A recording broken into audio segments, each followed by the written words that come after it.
एक भिक्षुक था अयोध्या जी में, और भिक्षा के लिए जा रहा था। एक कुत्ता रो रहा था। वो ब्राह्मण को देख के नहीं रोया, भिक्षुक को देख के, लेकिन वो तो स्वाभाविक रो रहा था। रो नहीं रहा था, अपनी भाषा में राम जी को पुकार रहा था। और उस दिन उस ब्राह्मण को भिक्षा नहीं मिली। उसको बड़ा क्रोध आया कि कुत्ता बड़ा अशुभनिया है, यह अशुभ है, ये रोया था, हमको कल कहीं से कुछ नहीं मिला, आज फिर रो रहा है। उसको गुस्सा आई, उसने 2-4 लाठी जड़ दी सिर में, घाव हो गया। कुत्ता पहुंच गया राम जी के दरबार में। राजसभा के द्वार पर खड़ा बैठा था। पुकार लगाई उसने, मैं फरियादी हूं, मेरा कष्ट दूर किया जाए। राम जी ने कहा कि भले ही श्वान ही क्यों न हो, उन्हें आदर पूर्वक भीतर लेके आओ, हम सुनेंगे उनका दुख दर्द, क्या कष्ट है उनको। सेवकों ने कहा कि प्रभु बुला रहे हैं आपको। उसने कहा, मैं मर्यादा पुरुषोत्तम की मर्यादा का अतिक्रमण नहीं कर सकता। मैं अशुचि योनि वाला श्वान हूं, कुत्ता हूं। कुत्ता किसी धार्मिक स्थल में प्रवेश नहीं करता है। जिस सभा में बड़े बड़े ब्रह्मर्षि राजर्षि बैठे हों, प्रभु बैठे हों, उस सभा में मेरा प्रवेश करके सबको अशुद्ध करना ये मर्यादा नहीं है। इसलिए प्रभु कृपा करके द्वार पर ही आकर मुझे दर्शन दें और मेरा न्याय करें। राम जी आ गए। क्या बात है भाई? बोले देख लो, हमारा सिर अभी भी खून बह रहा है, और कुत्ते के सिर में घाव हो जाए फिर कुत्ता रहता, जीवित नहीं रहता। क्यों नहीं रहता? क्योंकि कुत्ता की लार में कुछ अमृत होता है। इस बात को सुन के आप ऐसा मत सोचना कि कुत्ता घर में पालेंगे, सब चीज कुत्ता चाटेगा तो सब अमृतमय हो जाएगा, फिर तो हम अमर हो जाएंगे, ऐसा मत सोच लेना।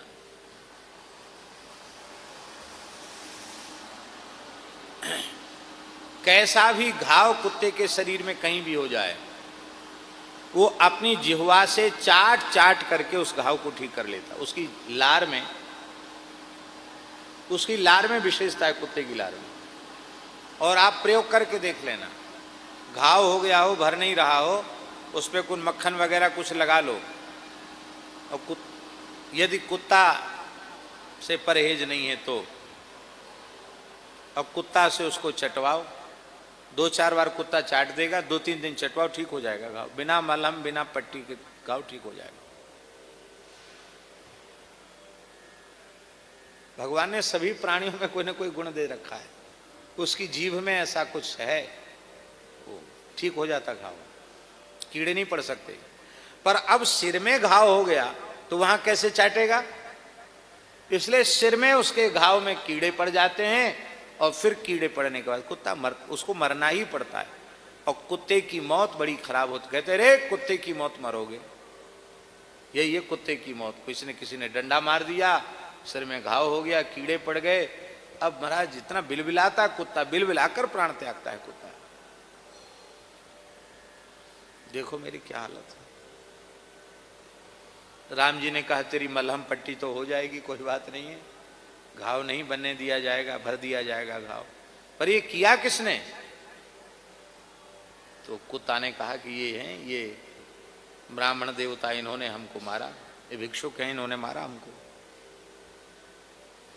राम जी ने पूछा आपने क्यों मारा बिना अपराध के? आपकी किसी वस्तु को उन्होंने सूंघा, चाटा, या आपके ऊपर आक्रमण किया? उन्होंने कुछ नहीं। कल मैं भिक्षा के लिए जा रहा था, ये रोया, इसकी आवाज को सुनकर हम गए तो हमको कुछ नहीं मिला। अयोध्या जैसी नगरी में कुछ खाने को नहीं मिला। वो आज हम चलने लगे, फिर ये रोने लग गए। तो हमने कहा कि तो हम तो अयोध्या जी में ही रहना है हमको, और ये तो पीछे पड़ गया, जब निकलेंगे तभी रोएगा, हमको खाने को मिलेगा नहीं, मारो इसको। क्रोध आ गया, हमने मार दिया। तो राम जी ने पूछा आप क्यों बोल रहे थे, रो रहे थे? मैं रो नहीं रहा था प्रभु, अपनी अपनी भाषा में सब आपको पुकारते, मैं अपनी भाषा में आपको पुकार रहा था, मेरी स्तुति प्रार्थना का समय था। सुखराम दास जी को खूब स्मरण में होगा, खाक चौक में शंख बजता, आरती होती, सबरे मोहल्ले के कुत्ता के हू करने लग जाते। महाराज जी कहते सब स्तुति कर रहे हैं, कहते थे कि नहीं, सब स्तुति प्रार्थना कर रहे हैं। घड़ी घंट बजते ही कुत्ता इकट्ठे हो जाते मोहल्ले खाक चौक के सामने, ओ सब शंख के स्वर में स्वर मिला करके वो बोलते थे। तो महाराज जी रोज कुत्ता की रोटी, इतनी मोटी रोटी एक कुत्ता की, आखिरी रोटी कुत्ता की निकलवाते थे। कहाँ है लाल बाबा? हमारा भी ऐसा मन है कि यहां कम से कम एक बड़ी रोटी कुत्ता की बने और रात्रि को ब्यारू के बाद एक व्यक्ति वो रोड पे जाकर के, कोई भी एक चला जाए और रोड पे जाकर एक बड़ा टिक्कड़ तो कुत्तों को आवाज लगा के टुकड़ा दे। ऐसा हमारा मन है। ऐसा नहीं हो पा रहा है, लेकिन ऐसा हो तो अच्छा है। वहीं रख दें। हाँ,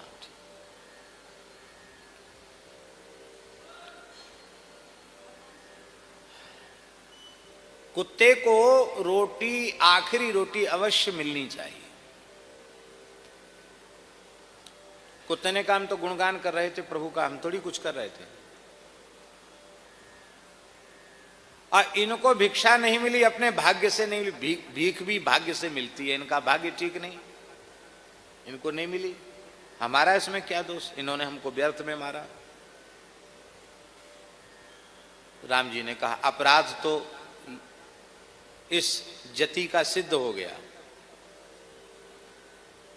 अपराध तो तुमने सिद्ध कर दिया, लेकिन मेरे शासन में ब्राह्मण साधु अदंड होते हैं, उनको दंड नहीं दिया जाता है। ये ब्राह्मण है फिर साधु है, इसको दंड कैसे दिया जाएगा? प्राण दंड तो नहीं दिया जा सकता, शरीर दंड नहीं दिया जा सकता इसको। श्वान बोला महाराज बिल्कुल मत दीजिए, आपकी धर्म की मर्यादा नष्ट हो जाएगी। मैं जो कहूं वह दंड दीजिए, मैं शरीर दंड नहीं दूंगा, क्योंकि मैं भी धर्म के रहस्य को जानता हूं। कुत्ते ने कहा। राम जी ने कहा तो अच्छी बात है, मर्यादा भी बनी रहे, उसको दंड भी मिल जाए, अच्छी बात है। कहो क्या दंड है इसका? बोले कालिंजर मठ का महंत बना दो इसको। और राम जी के जमाने में कालिंजर मठ सन्यासियों का बहुत संपत्तिशाली मठ था, राजा महाराजाओं जैसा वैभव था, हीरे जवाहरात सोना चांदी के अंबार थे वहां महाराज। हाथी घोड़ा ऊंट गाय बैल, वो बहुत बड़ी संपत्ति थी कालिंजर की। वो भिक्षुक बोला कि हमें क्या पता था कि तू ही हमारा भाग्य खोलने वाला है।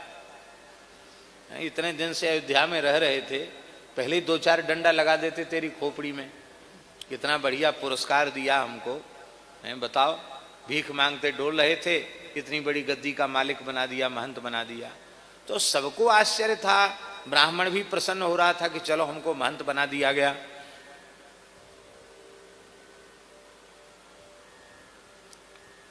हमारे गुरु भाई खाक चौक वाले महंत जी पूज्य श्री राम अवतार दास जी महाराज, वो कहते हैं कि साधु बूढ़ा है जाए पर महंती के लिए मना नहीं करता है। भले ही महंती के बाद 4-6 महीने में भंडारा करना पड़े, महंती के लिए मना नहीं करता है। बोले गृहस्थी ब्याह के लिए मना नहीं करे, चाहे बूढ़ा है जाए, और साधु महंती के लिए मने नहीं करे। खुश हो गया बेचारा ब्राह्मण।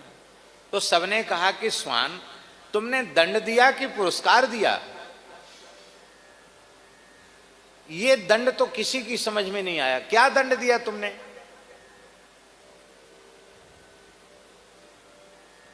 स्वान ने कहा मैं भी कालिंजर मठ का महंत था, उस विशाल पारमार्थिक संस्था का महंत था। बहुत सावधानी से मैंने अपना जीवन यापन किया, पर एक बार भगवान शिव के दीपक के लिए घी आया था और वह घी मेरे भोजन में चला गया।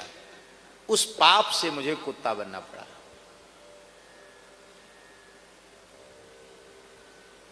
भूल से देवता का द्रव्य खा लेने का परिणाम है मुझे कुत्ता बनना पड़ा, जबकि मैं बहुत सावधान था। पर चलो अयोध्या का कुत्ता बना। अवध तजे तनु नहीं संसारा, लौट के नहीं आना मुझे।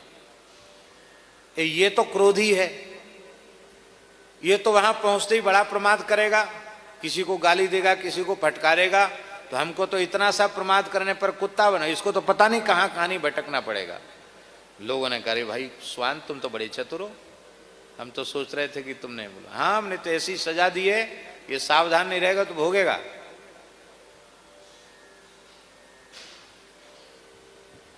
हाथी पर बिठा करके राम जी ने उसको कालिंजर भेजा। यति गयंद चढ़ाई, विनय पत्रिका में गोस्वामी जी ने कहा, हाथी पर बिठा करके भेजा। पूज्य धर्म संघ वाले गुरु जी कहते थे, नरकाय मतिर यदि चेत पौरोहित्यम समाचर। नरक जाने की इच्छा हो तो पुरोहिताई का काम शुरू कर दो। नरकाय मतिर यदि चेत पौरोहित्यम समाचर, पुरोहिताई करो। बोले नहीं, हमको तो बहुत जल्दी जाना है, बहुत जल्दी मची, हम तो नरक जाएंगे, जल्दी जाएंगे। बोले कोई बात नहीं, मठ चिंता दिनत्रयम, 3 दिन के लिए महंत बन जाओ किसी स्थान के, पक्का रजिस्ट्रेशन नरक जाने का। आप लोग कहेंगे कि धर्मसंघ वाले गुरुजी एक प्रामाणिक महापुरुष ऐसी बात कह रहे। अरे ब्राह्मण पुरोहिताई नहीं करेगा तो धर्म संस्कार का क्या होगा? पौरोहित्य कर्म अति मंदा, और इतने प्राचीन मठ मंदिर हैं, कोई महंत नहीं बनेगा, उसे संभालेगा नहीं, तो आज तमाम स्थान महाराज जी नष्ट हो गए, संजोगी हो गए, नष्ट हो गए, कोई दीपक जलाने वाला नहीं। इन आश्रमों का क्या होगा? इन मठ मंदिरों की परंपराओं का क्या होगा? ऐसे वाक्य सुन करके तो न कोई महंत बनेगा और न कोई पुरोहिताई करेगा। नहीं नहीं, सुनने के बाद भी बनेंगे, लड़ भिड़ कर महंत बनेंगे, और सब कुछ निकृष्ट से निकृष्ट काम करके भी न पुरोहिताई छोड़ेंगे न महंती छोड़ेंगे। गुरु चेलों में मुकदमा शुरू हो जाता महंती के पीछे।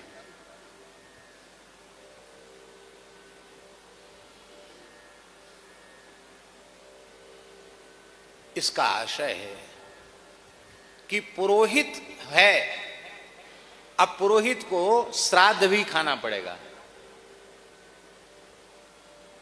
द्वादशा भी खाना पड़ेगा कि नहीं? तेरे ही खानी पड़ेगी कि नहीं? श्राद्ध खाना पड़ेगा कि नहीं खाना पड़ेगा? अब श्राद्ध खाने वाले ब्राह्मण को एक दिन पूर्व से संयम सदाचार आरंभ कर देना चाहिए, क्योंकि हमने यदि किसी ब्राह्मण को श्राद्ध में निमंत्रित कर दिया तो उस व्यक्ति के पितर उस ब्राह्मण में प्रविष्ट हो जाते हैं, और यदि उस रात्रि को उस ब्राह्मण ने स्त्री का समागम किया तो उसके संपूर्ण पितरों को शुक्र में जाना पड़ता है। वो शाप देते ब्राह्मण को नरकगामी होने का।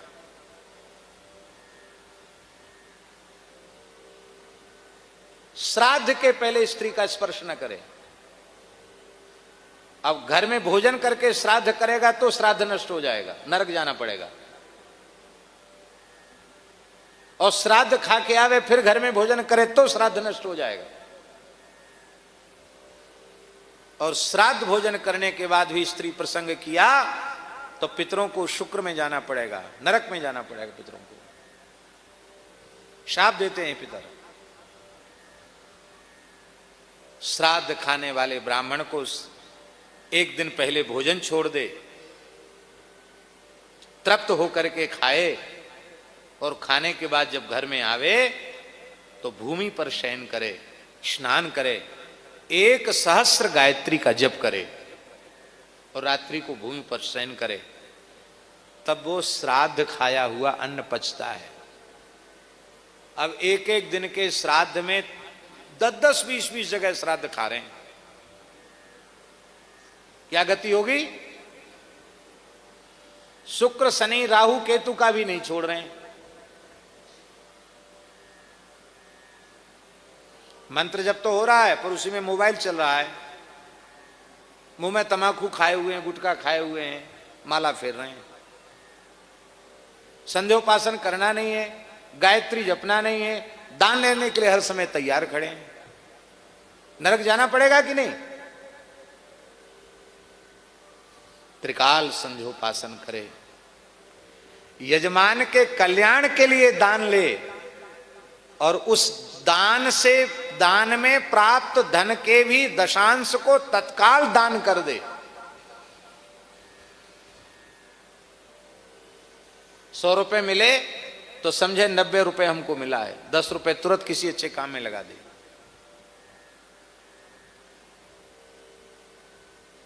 यजमानः गोदानस्य संकल्पं कुर्यात्। जजमान ने लिया, मुट्ठी बंद कर लिया। जजमान मुट्ठी खोल, बोले गुप्त दान है। नहीं नहीं, मुट्ठी खोल, राशि बोली जाएगी, गोदान की राशि।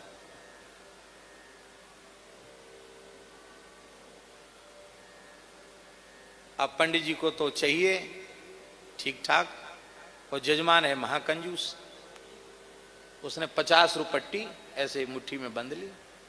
हाँ बोलो, गौदान का संकल्प। ऐसे नहीं, जजमान मुट्ठी खोल,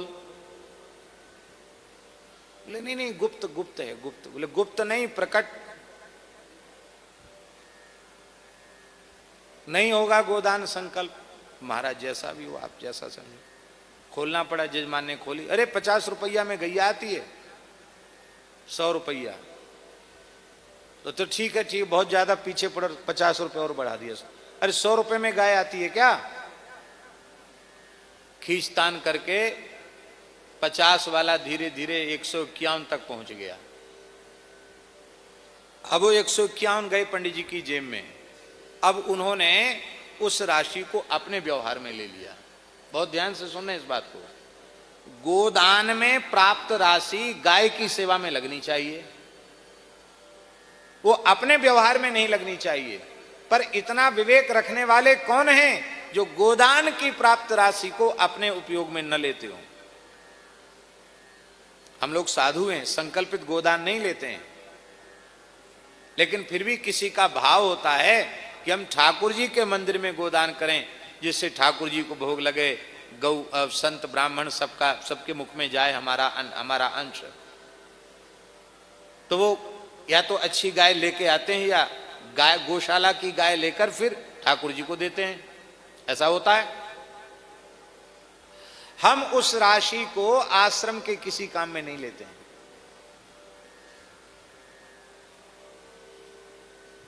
उस राशि का चारा ही आता है गाय के लिए, दूसरे किसी काम में नहीं लेते। ठाकुर सेवा का, ब्राह्मण सेवा का, साधु सेवा का अंश, बचा हुआ अंश गाय की सेवा में लगेगा। गाय का बचा हुआ अंश किसी की सेवा में नहीं लगेगा, गाय की ही सेवा में लगना चाहिए।